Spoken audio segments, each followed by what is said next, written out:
Сәлем достар, сіздермен бірге Амангелді. Бүгін біз тәулік суретінде тұрған суретке сипаттама яки тақырып жазуды үйренеміз. Ол үшін біз тәулік суреті бөліміне барып, үлгіні көру басамыз. Осы кезде бізді мына бетке лақтырады. Бұл бетте бүгінгі күнді таңдаймыз. Бүгін 21-і.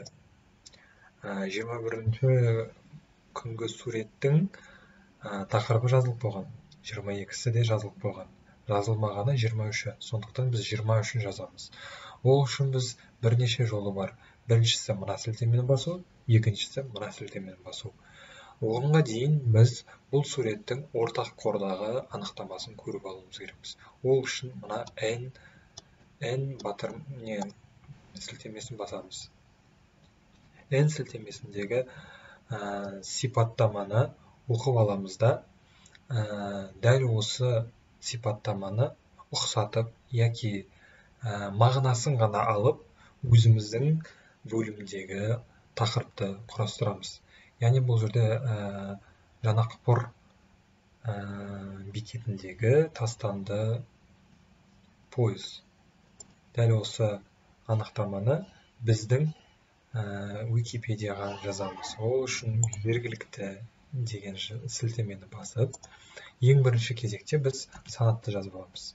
Санатты мен әдейі алдын ала көшіріп алдым.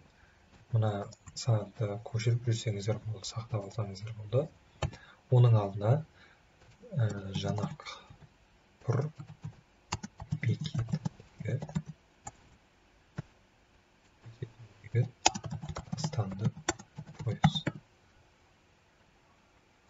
дейміз де, осы бетті жариялаймыз. Бар болғаны осы.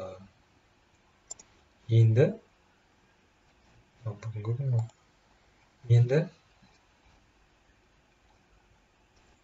жасағанымызды тексеру үшін қайтадан дәл солай барып тексереміз.